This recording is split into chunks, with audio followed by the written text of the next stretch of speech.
আসসালামু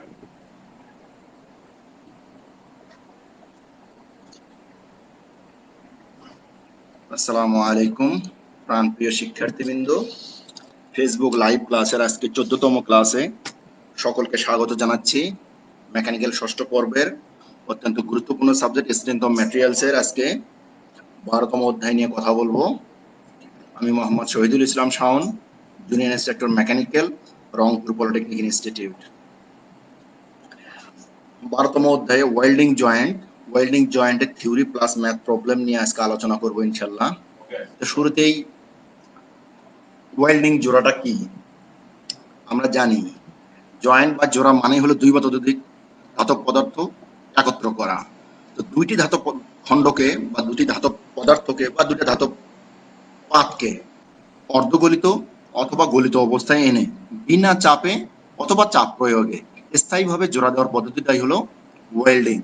ওয়েল্ডিং জোড়াটা স্থায়ী জোড়া। আমরা জানি জোড়া দুই ধরনের হয়, একটা স্থায়ী একটা অস্থায়ী। পূর্বের চ্যাপ্টারে রিভেটে দেখছি আমরা একটা অস্থায়ী জোড়া ছিল, আজকে দেখতেছি ওয়েল্ডিং জয়েন্ট এটা স্থায়ী জোড়া। তো ওয়েল্ডিং জয়েন্টের বিভিন্ন প্রকার রয়েছে, যেটা আমাদের এই সিলেবাসের আওতায় না, ওইটা তোমাদের ওয়েল্ডিং অ্যাডভান্স ওয়েল্ডিং বিভিন্ন সাবজেক্টে রয়ে গেছে। তো সেগুলো নিয়ে আমরা কথা না বাড়াই, আমরা এই স্ট্রেংথ অফ ম্যাটেরিয়ালস এর প্রয়োজনীয় অংশ নিয়েই কথা বলি। ওয়েল্ডিং জয়েন্টের মাত্রা সমূহ, কি কি মাত্রা রয়েছে সেগুলো নিয়ে আজকে আলোচনা করব। লক্ষ্য করো, এই যে দেখতে পাচ্ছ রিইনফোর্সমেন্ট, এটা হলো বেস মেটাল বা পাত, মূল প্লেট। এই মূল প্লেটকে, এই যে এটা একটা মূল প্লেট, এটা একটা মূল প্লেট, এই দুইটা প্লেটের মাঝে গ্যাপ আছে। এই গ্যাপে থার্ড ম্যাটেরিয়াল বা ফিলার মেটাল দ্বারা এই গ্যাপটা পূরণ করা হবে, যার মাধ্যমে এই মেটাল দুইটা জোড়া লাগবে এবং এই জোড়াটা হবে স্থায়ী জোড়া। এই মূল প্লেটগুলো, এটাকে বলা হয় থিকনেস বা লেগ বা সাইজ। আর এই যে ফাঁকা অংশটা, যে দুই মেটালের মাঝখানে যে ফাঁকা জায়গা থাকে, সেটাকে বলা হয় রুট। এই রুটটা হলো দুইটা পাতের মধ্যবর্তী ফাঁকা স্থানকে বলি আমরা রুট। এরপরে দেখো উপরে আছে রিইনফোর্সমেন্ট। চিত্র এখানে যেভাবেই থাক না কেন, মূলত রিইনফোর্সমেন্টটা হলো এই যে মূল মেটালের উপরে যে কার্ভেচার বা উত্তল অংশ দেখতে পাচ্ছ, যেটা মূল মেটালের সাথে প্রয়োজন নেই, অতিরিক্ত অংশ হিসেবে দেখা যাচ্ছে উপরে কিংবা নিচে। বিভিন্ন চিত্রেই দেখো আছে এটা। এই যে উপরে কিংবা নিচে এই যে উত্তল আকৃতির যে অংশটা থাকে, এই অংশটাকে আমরা বলি রিইনফোর্সমেন্ট। আমরা যখন ক্যালকুলেশন করি ওয়েল্ডিং জোড়ার সামর্থ্য বা স্ট্রেংথ ক্যালকুলেশন করব, তখন এই রিইনফোর্সমেন্টকে আমরা ক্যালকুলেশন করি না সচরাচর, কেননা এটা মূল প্লেটের অংশ না। কিন্তু রিইনফোর্সমেন্টটার প্রয়োজন আছে এজন্যই যে এই শুধুমাত্র এই রিইনফোর্সমেন্টটার জন্য মূল প্লেটের যে স্ট্রেংথ বা সামর্থ্য, সেটা মিনিমাম 10% বেড়ে যায়। সুতরাং এই রিইনফোর্সমেন্টের কারণেই এই জোড়ার সামর্থ্যটা অনেকাংশে বা অনেক ক্ষেত্রে মূল প্লেটের সামর্থ্যের চাইতে বেশি হয়ে যায়। এই জন্য এটা আমরা রিইনফোর্সমেন্টটা ব্যবহার করে থাকি। তোমরা যদি প্র্যাকটিক্যালি দেখে থাকো, সকল ওয়েল্ডিং জোড়াতেই রিইনফোর্সমেন্ট আছে। এরপরে দেখা যাচ্ছে লেগটা হলো, আমি যেটা বললাম, লেগটা হলো প্লেটের যে থিকনেস, এটাকে বলি আমরা লেগ। এই যে এখানে দেখো, এখানে একটা জোড়া দেওয়া আছে। এই যে দেখো এই জোড়াটার এইটা একটা প্লেট আর নিচে একটা প্লেট। এই প্লেটের এই থিকনেসকে বলতেছি আমরা লেগ বা লেগ বা সাইজ বলেও থাকি অনেক সময় এটা। এই যে দুইটা লেগ আছে, এই পাশে জোড়াতেও লক্ষ্য করে দেখো, ডান পাশের জোড়াতেও লক্ষ্য করে দেখো। তো এবার আসি থ্রোট কোনটাকে বলবো, ভালো করে দেখো।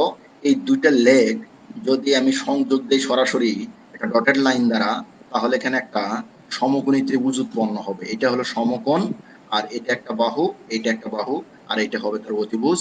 আমি যদি এটাকে কোণ বলি তাহলে এটা লম্ব, আর এখানে যদি কোণ হয় কোণের বিপরীত বাহু লম্ব। তাহলে এই যে, যেহেতু এই লেগ আর এই লেগের দৈর্ঘ্য একই সমান, সুতরাং এটাকে আমি বলতে পারি সমকোণী সমদ্বিবাহু ত্রিভুজ, যার এই দুটো বাহু, একটা ভূমি একটা লম্ব, আর এটা হলো অতিভুজ।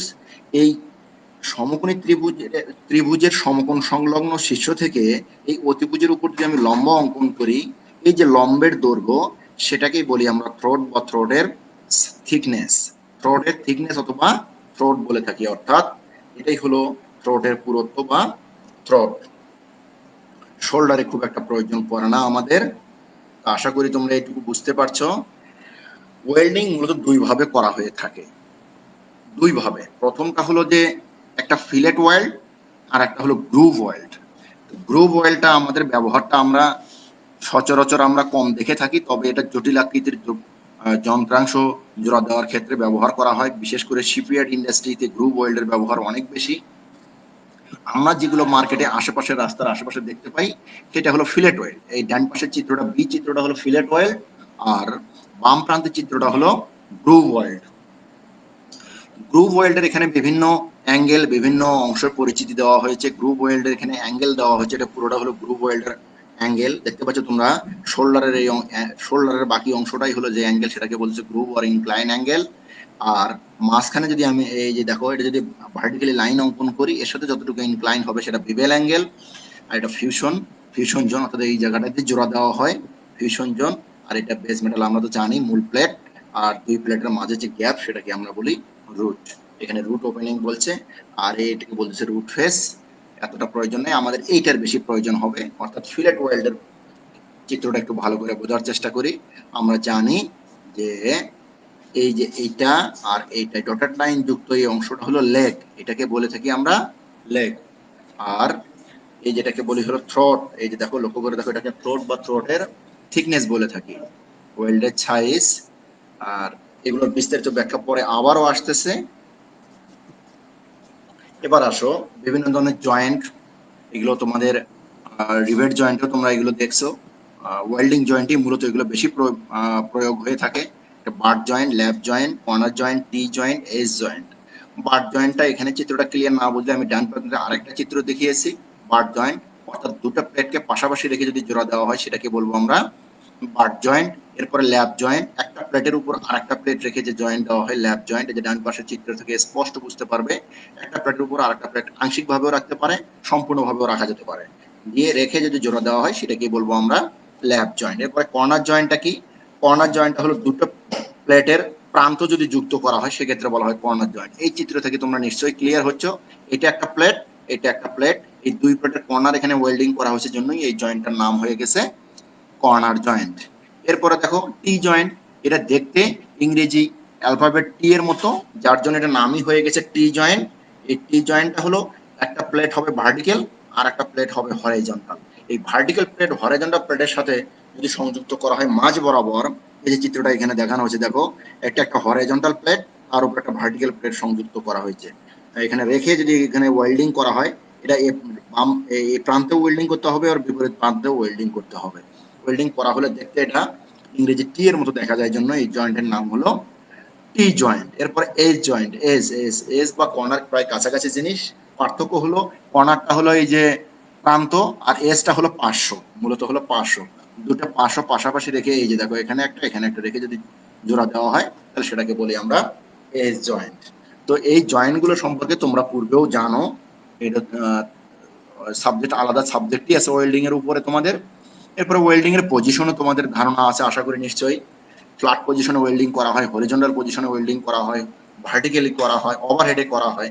তো ওয়েল্ডিং এর পজিশনের উপর ভিত্তি করে ওয়েল্ডিং কে মূলত 6 ভাগে ভাগ করা হয়: 1G, 2G, 3G, 4G, 5G, 6G। 1G welding কোনটাকে বলবো? এই 1Fটাই হলো 1G। এটা হলো ফ্ল্যাট পজিশনে থাকলে সেটাকে ফ্ল্যাট হরিজন্টাল পজিশন অর্থাৎ ফ্ল্যাট পজিশনে থাকলে সেটাকে বলবো আমরা 1G। এই যে 1G পজিশন। 2Gটা কি? যদি এটা ভার্টিক্যাল পজিশনে রেখে ওয়েল্ডিং করা হয় তাহলে এটাকে আমরা বলবো 2G। 3G কোনটাকে বলবো আমরা? যদি ফ্ল্যাট পজিশনে হলে 1G, হরিজন্টাল পজিশনে হলে 2G, আর ভার্টিক্যাল পজিশনে হলে 3G। আর ওভারহেড মাথার উপরে যদি ওয়েল্ডিং করা হয়, ওয়েল্ডিং জোড়া করা হয় সেটাকে বলবো আমরা 4G। এরপরে 5G কোনটাকে বলি আমরা? এই যে 5G। 5Gটা মূলত পাইপ ওয়েল্ডিং এর ক্ষেত্রে ব্যবহার করা হয়। যদি বড় বড় পাইপ হয়, সেই পাইপগুলো যদি বড় পাইপগুলোকে ঘোরানো সম্ভব হয় না অনেক সময়। তো ঘোরানো সম্ভব না হলে, পাইপ ঘোরানো না গেলে ওয়েল্ডিং তাহলে জোড়া দিবা কিভাবে? সেক্ষেত্রে পাইপের চারপাশে সারাউন্ডিংসে এই যে রাউন্ড হয়ে ঘুরে ঘুরে ওয়েল্ডিং করাটা, এটাই হলো 5G ওয়েল্ডিং। শর্ত হলো পাইপটা হরাইজন্টাল পজিশনে থাকবে। এই যে পাইপ যদি হরাইজন্টাল পজিশনে থাকে আর পাইপ ফিক্স থাকবে, ঘুরে ঘুরে যদি ওয়েল্ডিং করা হয় সেটাকে বলবো আমরা 5G পজিশন। আর 6G পজিশনটাও একই রকম, তবে পার্থক্য হলো এটা হরাইজন্টালের সাথে 45 ডিগ্রি অ্যাঙ্গেল করে থাকবে, তাহলে সেটাকে বলবো আমরা 6G পজিশন ওয়েল্ডিং। এবার আমরা ওয়েল্ডিং জোড়ার প্রয়োজনীয়তাগুলো দেখব। ওয়েল্ডিং জোড়ার প্রয়োজনীয়তা বা ব্যবহারগুলো কোথায় কোথায় হয় এটা তোমাদের আমি যদি নাও বলি তাও তোমরা জানো। স্টিল স্ট্রাকচারে প্রয়োজন হয়, যেমন স্টিলের ব্রিজগুলোতে, এখন স্টিল স্ট্রাকচার ব্রিজগুলোতে ওয়েল্ডিং জোড়া দেওয়া হয়ে থাকে, অনেক ক্ষেত্রে সেখানে রিভেট জোড়াও থাকে। এরপরে ক্যান্টিলিভার যে তৈরি করা হয়, বিভিন্ন প্রকার ক্যান্টিলিভার গুলো তোমরা দেখছো, যে যেমন ক্রেন, লিফট, এই ধরনের ক্রেনের ব্যবহারটা এখন খুব চলতেছে, বিশেষ করে পোর্ট এরিয়াতে গেলে ক্যান্টিলিভারের ব্যবহার তোমরা দেখতে পাবে, ট্রাসের ব্যবহার দেখতে পাবে, সেগুলোতে টোটালি ওয়েল্ডিং জয়েন্ট ব্যবহার করা হয়। এরপরে ইস্পাতের আসবাবপত্র, স্টিলের যে ফার্নিচার গুলো তৈরি করা হইতেছে, স্টিলের বাক্স তৈরি করা হয়, ড্রাম তৈরি করা হয়, এরপরে স্টিলের আলমারি তৈরি করা হয়, এই সমস্ত ক্ষেত্রেও ওয়েল্ডিং জয়েন্টের প্রয়োজন হয়। এছাড়া এক্সেট্রা স্টিলের ইন্ডাস্ট্রি আছে। তোমরা জানো যে ইন্ডাস্ট্রিগুলো আরসিসি কিংবা বিল্ডিং ওরিয়েন্টেড হয় না, এর কারণ হলো বিল্ডিং এর ওজন অনেক বেড়ে যায়, তাতে করে ভূমিকম্প সহনীয় বা ভূমিকম্প প্রবণ এলাকাতে এই বিল্ডিংটা করা হয় না, সেক্ষেত্রে স্টিল স্ট্রাকচার করা হয়। কারণ হলো স্টিল তোমরা জানো শক লোড অ্যাবজর্ব করার ক্যাপাসিটি রাখে, এই জন্য ইন্ডাস্ট্রিগুলো, ভারী ইন্ডাস্ট্রিগুলো, বিশেষ করে ভারী ইন্ডাস্ট্রিগুলো ইস্পাত ব্যবহার করা হয়, ইস্পাতের স্ট্রাকচার তৈরি করা হয়, সেক্ষেত্রে ওয়েল্ডিং জয়েন্টের প্রয়োজন হয়। এবার ওয়েল্ডিং জয়েন্টের সুবিধা, তোমরা এগুলো অত্যন্ত ইম্পর্টেন্ট, এই পরীক্ষায় আসে এই প্রশ্নগুলো। ওয়েল্ডিং জয়েন্টের সুবিধাগুলোর মধ্যে এটা একটা সুন্দর এবং নিখুঁত জোড়া, যা মূল ধাতুর মতো অথবা তার চাইতে শক্ত হতে পারে। তোমরা জানো যে ওয়েল্ডিং জোড়া এমন একটি জোড়া যার স্ট্রেংথ মূল প্লেটের চাইতেও বেশি হয়ে থাকে অনেকাংশে ওয়েল্ডিং জোড়ার সামর্থ্য মূল প্লেটের সামর্থ্যের চেয়েও বেশি হয়ে থাকে, অর্থাৎ বেস মেটালের যে স্ট্রেংথ তার চেয়ে ওয়েল্ডিং জোড়ার স্ট্রেংথ বেশি। তাহলে আমরা বলতেই পারি এখান থেকে যে ওয়েল্ডিং জোড়া এমন একটি জোড়া, মূল প্লেট ফেল করলেও বা মূল প্লেট ধ্বংস হয়ে গেলেও জোড়া ধ্বংস বা ফেল করবে না, এটা এমন একটি জোড়া। সাধারণত ওয়েল্ডিং পদ্ধতির মালামাল তেমন ব্যয়বহুল হয় না, এগুলো দামে সস্তা, সচরাচর পাওয়া যায়, এই জন্য ওয়েল্ডিং এর ব্যবহারটা অনেক বেশি। ওয়েল্ডিং পদ্ধতির মালামালগুলো স্থানান্তর করা যায় সহজেই, যন্ত্র বা যন্ত্রাংশের জটিল গঠনে জোড়ার কাজ সম্পাদন করা যায় বা অন্য পদ্ধতিতে করা সম্ভব না। আসলে এখানে বোঝানোর চেষ্টা করা হয়েছে যে জটিল আকৃতির যে যন্ত্রাংশ কিংবা জটিল আকৃতির যে সমস্ত কাজ, সেই সমস্ত জোড়া দেওয়ার ক্ষেত্রে দেখা যায় অন্যান্য জয়েন্ট সেখানে সম্ভব হয় না, কিন্তু সেই জায়গায় এই ওয়েল্ডিং জোড়া দেওয়া সম্ভব হয়, যা অন্য পদ্ধতিতে সম্ভব হয় না। নিশ্চিদ্র জোড়া দেওয়া সম্ভব, যা অন্য পদ্ধতিতে সম্ভব নয়। মানে কোনোরূপ কোনো ত্রুটি থাকবে না, কোনো গ্যাপ থাকবে না, এরকম জোড়া শুধুমাত্র ওয়েল্ডিং এ দেওয়া সম্ভব। গোলাকার পাইপে রিভেটের চাইতে ওয়েল্ডিং করা সহজতর। আমরা জানি 5G 6G ওয়েল্ডিং যেটা, সেখানে গোলাকার পাইপে যদি তুমি রিভেট ব্যবহার করো, সেখানে জোড়াগুলো হালকা হয়ে যায়, এবং ওই পাইপের ক্ষেত্রে দেখা যায় রিভেটের চাইতে ওয়েল্ডিং জোড়া করাটা সহজ হয়। অসুবিধাও আছে কিছু, এর মধ্যে অন্যতম হলো যে এখানে রেডিয়েশন অনেক বেশি, এর যে ক্ষতিকারক আলোক রশ্মি, সেটা শরীরের স্বাস্থ্যের জন্য ক্ষতিকর। জোড়া স্থান অমসৃণ হয়, আমরা জানি ওয়েল্ডিং জোড়া স্থানটা অমসৃণ হয়, পরবর্তীতে এটাকে মসৃণ করার জন্য আলাদা ফাংশন ব্যবহার করতে হয়, উত্তম সতর্কতার প্রয়োজন হয়, দক্ষ শ্রমিকের প্রয়োজন হয়, শারীরিক এবং পরিবেশের ক্ষতি করে। আমরা তো জানি যেহেতু এখানে রেডিয়েশন আছে, সুতরাং শারীরিক ক্ষতি হবে আর পরিবেশের ক্ষতি হবে, এই কারণেই যে এখানে টেম্পারেচার অনেক বেশি ফর্ম করে। তোমরা জানো প্রায় 57°F থেকে 6300°F টেম্পারেচার ফর্ম করে থাকে এই ওয়েল্ডিং জোড়াতে। শুধুমাত্র ওয়েল্ডেবল ম্যাটেরিয়ালের ক্ষেত্রে প্রযোজ্য, সকল ধরনের ম্যাটেরিয়ালে ওয়েল্ডিং করা যায় না। যে ম্যাটেরিয়ালগুলোর ওয়েল্ডিং অ্যাবিলিটি আছে সেগুলোকেই শুধুমাত্র ওয়েল্ডিং জোড়ার মাধ্যমে জোড়া দেওয়া যায়। এবার আমরা দেখব ফিলেট ওয়েল্ডের মাধ্যমে এটা জোড়া দেওয়ার ক্ষেত্রে ফিলেট ওয়েল্ডের লোড বা সামর্থ্য P = 0.707 × T × L × SS। এখানে এসএসটা শিয়ার স্ট্রেস, এলটা হলো লেগের সাইজ, আর টিটা হলো থিকনেস বা লেগ। এখানে চিত্রটা একটু বোঝার চেষ্টা করো, এই যে একটা চিত্র দেখো, এ বি সি, যদি আমি এটাকে চিন্তা করি তাহলে এটা একটা সমকোণী ত্রিভুজ। শুধু সমকোণী না, এখানে এ বি আর এসি যেহেতু দুটোই লেগ এবং লেগ দুটো সমান, তাহলে আমি বলতে পারি এ বি সি একটা সমকোণী সমদ্বিবাহু ত্রিভুজ। এই সমকোণ থাকার কারণে এটাকে সমকোণী ত্রিভুজ। এই দুই বাহু সমান হওয়ার কারণে আমরা বলতে পারি সমকোণী সমদ্বিবাহু ত্রিভুজ। তাহলে আমরা বলতেছি, মনে করি লেগ বা সাইজ হলো টি। এই যে লেগ, এই লেগ বা সাইজটাকে রেখে বলতেছি আমরা টি। অতএব চিত্রের এবি আর এসি সমান। এই যে লেগ দুইটা সমান, যার মানকে বলতেছি আমরা টি। এবার এ বিসি একটি সমকোণী ত্রিভুজ এবং বিসি এর অতিভুজ। আমরা জানি এবিসি ত্রিভুজের এই বিসিটা হলো অতিভুজ, সমকোণের বিপরীত বাহুটাই হলো অতিভুজ। আচ্ছা, এই বিসি এর উপর এই বিন্দু হতে যদি আমি লম্ব অঙ্কন করি, সেই লম্বটা এডি লম্ব, যা বিসি রেখার উপরে ডি বিন্দুতে গিয়ে মিলিত হয়। যদি তাই হয় তাহলে এর আগে একটি কথা বলে নেই, যেহেতু এ বি সি সমকোণী সমদ্বিবাহু ত্রিভুজ, আমরা জানি যে সমকোণী ত্রিভুজের সমকোণকে আমরা 90 ডিগ্রি বা এক সমকোণ বলে থাকি। আর সমকোণের বাকি যে দুই কোণ রয়ে গেছে, এটা যদি সমদ্বিবাহু ত্রিভুজ, সমকোণী সমদ্বিবাহু ত্রিভুজ হয়, তাহলে ওই কোণ দুটাও সমান হবে। যেহেতু বাহু দুইটা সমান, এই কোণ দুইটাও সমান হবে। তার মানে বি কোণ এবং সি কোণ সমান, এবং তা 45-45, অর্থাৎ বি কোণটাও 45 ডিগ্রি, সি কোণটাও 45 ডিগ্রি। তাহলে আমি বলতে পারি এ বি সি কোণ সমান এ সি বি কোণ সমান 45 ডিগ্রি। এবার এডি বাহু বিসি এর উপর লম্ব, অর্থাৎ এই যে আমি বলছিলাম, যেটা বলতে চাচ্ছিলাম, যে এই বিসি হলো অতিভুজ, তার উপরে এডি লম্ব অঙ্কন করা হলে এডিসি একটা ত্রিভুজ হয়ে যায়। এটাও সমকোণী ত্রিভুজ। সেক্ষেত্রে এই কোণটা সমকোণ, সমকোণী বিপরীত বাহু এখানে অতিভুজ, আর এই সমকোণ সংলগ্ন এটা লম্ব একটা ভূমি। আচ্ছা, এ পাশেও একটা ত্রিভুজ তো উৎপন্ন হয়েছে, সেটা হলো এ বি ডি ত্রিভুজ। এ পাশেও একটা ত্রিভুজ উৎপন্ন হয়েছে, এটা হলো এ সি ডি ত্রিভুজ। এবার এই এ সি ডি ত্রিভুজের যদি সি কোণ যদি বিবেচনা করি, তাহলে সি কোণের বিপরীত কোণ হলো এডি, বিপরীত বাহু হলো এডি। তার মানে এডি লম্ব, ডিসিটা ভূমি, আর এসিটা হবে অতিভুজ। আর সি কোণটা আমার যেহেতু জানা কত ডিগ্রি, এটা নিশ্চয়ই 45 ডিগ্রি। কিছুক্ষণ আগে আমরা দেখলাম বি কোণ আর সি কোণ 45 ডিগ্রি। তাহলে এই লম্বের মান বের করতে চাই, আর অতিভুজের মান এখানে থিকনেস টি দেওয়া আছে। তাহলে লম্ব আর অতিভুজ নিয়ে কে কাজ করে? লম্ব বাই অতিভুজ আমরা জানি সাইন থিটা, থিটার মান 45 ডিগ্রি। অতএব সাইন 45 ডিগ্রি সমান লম্ব এডি, লম্ব বাই অতিভুজ। অতিভুজ কত? এসি। এসির মান কত? টি। এই যে দেখো, এবার যদি বজ্রগ্রহণ করি, এডি সমান এসি ইন্টু সাইন 45 ডিগ্রি। এই এডিটা কি? এই এডিটাই হলো থ্রোটের পুরুত্ব অথবা থ্রট। তাহলে থ্রোটের পুরুত্ব বা থ্রট এডি সমান, এসির মানটা আমরা জানি হলো টি, এসির মানটা টি, আর সাইন 45 ডিগ্রির মান 1/√2, যেটাকে ভগ্নাংশ করলে 0.707। তোমাদের নিশ্চয়ই মনে আছে সাইন 45 ডিগ্রি মান 0.707।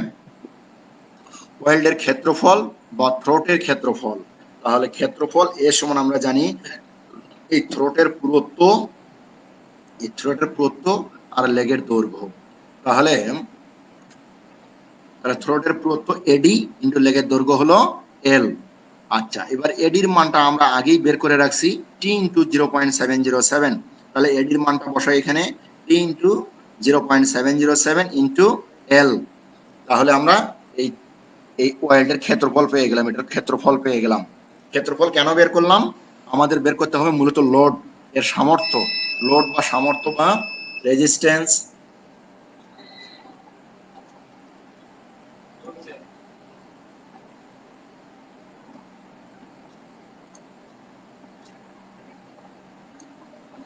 তাহলে লোড সমান ক্ষেত্রফল ইন্টু পীড়ন। আসলে পীড়ন সমান হলো load by area, load by area.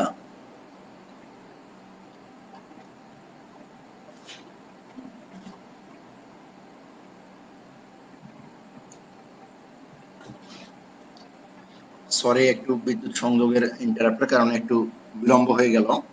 তাহলে লোড সমান ক্ষেত্রফল ইন্টু পীড়ন, অর্থাৎ মূলত পীড়ন সমান হলো লোড বাই এরিয়া। তাহলে লোড সমান পীড়ন গুণন এরিয়া বা ক্ষেত্রফল। এবার আসি, ক্ষেত্রফলের মানটা আমরা এখান থেকে বসাই, টি ইন্টু 0.707 ইন্টু এল। এটাকে টিটা আগে না দিয়ে সংখ্যাটা আগে দিয়েছি, আর পীড়নটা হলো এস এস।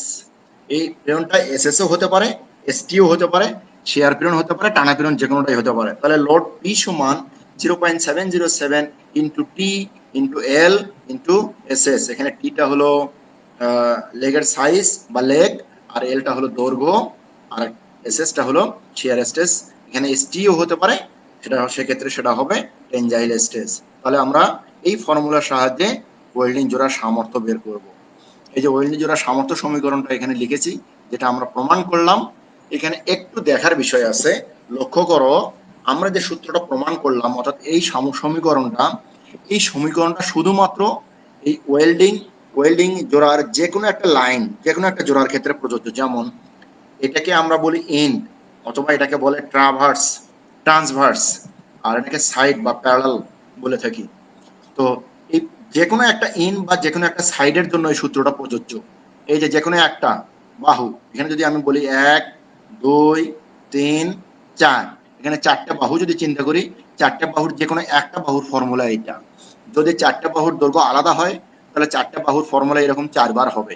যদি দৈর্ঘ্য দুইটা আলাদা হয়ে যায়, তাহলে ফর্মুলা এরকম 2 বার আলাদা হয়ে যাবে। নিচের চিত্রটাই আমি যেখানে দেখাইছি, দেখো ওয়েল্ডিং করা হয়েছে এই যে প্যারালাল অ্যাক্সিসে, এই যে উপরে আর নিচে, তার মানে দুই প্রান্তে ওয়েল্ডিং করা হয়েছে।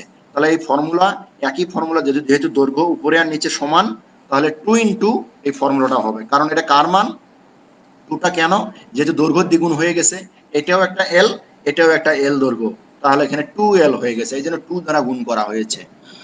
আশা করি বুঝতে পারছো। এবার যদি এই ট্রান্সভার্সে যদি ওয়েল্ডিং করা থাকে, এই যে ট্রান্সভার্সে, তাহলে এই দৈর্ঘ্য আর এই দৈর্ঘ্য যদি একই হয়, তাহলে এখানে 4 দিয়ে গুণ হবে। আর এই দৈর্ঘ্যটা আর এই দৈর্ঘ্য যদি এক না হয়, তাহলে এই ফর্মুলার সাথে যোগ, এই ফর্মুলা দিয়ে এটার দৈর্ঘ্য দিয়ে আবার এই ফর্মুলা হবে। অর্থাৎ দৈর্ঘ্য যদি একই হয়, তাহলে এখানে ডাইরেক্ট 4 গুণ হবে। দৈর্ঘ্য যদি 2 ভাগে বিভক্ত হয়, সেক্ষেত্রে এই ভাগ আর এই ভাগ একই থাকবে, আর এই প্যারালাল দুইটা একই থাকবে। অর্থাৎ প্যারালাল বাহুগুলো একই দৈর্ঘ্যের হবে, সেক্ষেত্রে ফর্মুলা দুইটা হবে। আশা করি বুঝতে পারছো। এবার আসি আমরা একটা ম্যাথ প্রবলেম দেখার চেষ্টা করি। এখানে দেখো আমরা দেখতে পাচ্ছি 5 সেন্টিমিটার চওড়া, এই যে 5 সেন্টিমিটার চওড়া একটা প্লেটের উপর 12,000 কেজি লোড বহন করার জন্য অন্য একটা প্লেটের সাথে 4টি সমান ফিলেট, এই যে দেখো কয়টা, 4টা, কেমন, সমান, 4টা সমান ফিলেট দ্বারা চিত্র অনুযায়ী ওয়েল্ডিং করতে হবে। প্রতিটি ফিলেট সাইজ বা লেগ নির্ণয় করো, অর্থাৎ এল এর মান চাইছে। সকল ফিলেটের কার্যকরী পীড়ন 950 কেজি পার সেন্টিমিটার স্কোয়ার। চিত্রটা একটু বোঝার চেষ্টা করো। চিত্রটা পরীক্ষায় যদি এই ধরনের অঙ্ক থাকে, সেক্ষেত্রে চিত্র দেওয়া থাকবে। এখানে লক্ষ্য করো, এই যে 3 প্রান্তের ওয়েল্ডিং তো সরাসরি বোঝা যাচ্ছে। আর এটা যেহেতু প্লেটের মধ্যে প্লেট থাকবে, প্লেটের সাথে প্লেট থাকবে, এটা তুমি এভাবে দেখতে পাবে না। এটার ফ্রন্ট ভিউ দেওয়া হয়েছে এখানে জাস্ট। এটা আসলে মূলত ওয়েল্ডিং ভিউ। আর ওয়েল্ডিং না থাকলে এটা এইভাবে ডটেড লাইন আকারে থাকবে। ওয়েল্ডিং না থাকলে এটা ডটেড লাইন আকারে থাকবে, আর ওয়েল্ডিং থাকলে এভাবে থাকবে। সেটা এই প্রান্ত হোক, যে প্রান্তেই হোক, এখানে ভিতরে যদি হয় ওয়েল্ডিং, তাহলে এভাবে থাকবে। এখন তাহলে 4টা লেগ পেয়ে গেলাম আমরা। এখানে 1 2 3 4টা লেগ পেয়ে গেলাম। এই যে 4টি সমান ফিলেট বলে দিছে এখানে। তাহলে 4টা সমান ফিলেট হইলে 4 দ্বারা গুণ হবে। আর যদি অসমান হতো, এই দুটো গুণ হতো 2 দ্বারা, আবার এই দুটার ফর্মুলা আলাদা হতো, সেক্ষেত্রে 2 দ্বারা গুণ হতো। তাহলে একটা একটা লেগের প্লেটের চওড়া হলো, এখানে ওয়েল্ডিং করা হচ্ছে 5 সেন্টিমিটারে। তাহলে 4টায় 4 গুণন 5, 4 5 20 সেন্টিমিটার। অর্থাৎ এই যে 5, এই 5, এই 5, আবার এই 5, 4টা 5 যোগ করলেও ওই 20 সেন্টিমিটার হবে। এটা ওয়েল্ডের সাইজ বা লেগের সাইজ। এরপরে লোড ব্যবহার করা হচ্ছে 12,000 কেজি। এই যে পিড মান ব্যবহার করা হচ্ছে 12,000 কেজি। এখানে কার্যকরী পীড়ন ব্যবহার করা হচ্ছে 950 কেজি পার সেন্টিমিটার স্কোয়ার। এবার লেগের মান চাইছে, এই যে লেগের সাইজ নির্ণয় করতে বলছে। এল এর মান আমরা তো ফর্মুলা জানি, পি ইকুয়ালস টু এত। এখানে 4 দ্বারা গুণ করতে পারো। আমরা যেহেতু আগেই 4 দ্বারা গুণ করছি, এই জন্য আমরা সূত্রের মধ্যে আর 4 দ্বারা গুণ করলাম না। যেহেতু টির সাথেই 4 গুণ হয়ে গেছে, এখানে আর 4 গুণ করার প্রয়োজন নাই। আর যদি এখানে গুণ করো, তাহলে এখানে গুণ করার প্রয়োজন নাই। যে কোনো এক জায়গায় এই 4 দ্বারা গুণ করলেই হয়ে গেল। এবার মান বসাও। পি এর মান 12,000, টির মান 20 সেন্টিমিটার, এস টির মান দেওয়া আছে, এল এর মান এখান থেকে বের হবে 0.893 সেন্টিমিটার। তাহলে এটাই হলো লেগের সাইজ বা লেগ। আশা করি তোমরা বুঝতে পারছো। এই চ্যাপ্টারে ম্যাথ তেমন আসে না, তারপরেও আমি দেখানোর চেষ্টা করছি। এ পর্যায়ে প্রশ্ন উত্তর পর্বের মধ্যে আমি দেখতে পাচ্ছি তোমাদের তেমন কোনো প্রশ্ন দেখতেছি না। বাড়ির কাজের মধ্যে এই নিয়মের ম্যাথগুলো দেখার চেষ্টা করবে, আর তার থেকে কিছু প্রমাণ কিংবা কিছু থিওরি বোঝানোর চেষ্টা করেছি, এগুলো বাসায় একটু দেখবে আশা করি। আগামী ক্লাসে তোমাদের জন্য 13 নম্বর চ্যাপ্টার নিয়ে আলোচনা করব। সেখানে কলাম অ্যান্ড স্টার্ট রয়েছে। এই চ্যাপ্টারের কিছু অংশ তোমাদের আগেই করা আছে, আর বাকি অংশ আগামী ক্লাসে দেখাবো ইনশাল্লাহ। এই ভিডিওটা পুনরায় দেখতে যাতে দক্ষতা বাতায়ন অথবা skills.gov.bd এই পেজে ভিজিট করতে পারো। আগামী ক্লাস পর্যন্ত ভালো থেকো, সুস্থ থেকো। আর গত ক্লাসে কিছু যান্ত্রিক ত্রুটি হওয়ার কারণে আন্তরিকভাবে দুঃখ প্রকাশ করতেছি। তো আগামী ক্লাস পর্যন্ত সুস্থ থেকো, ভালো থেকো। আল্লাহ হাফেজ। আসসালামু আলাইকুম ওয়া রাহমাতুল্লাহ।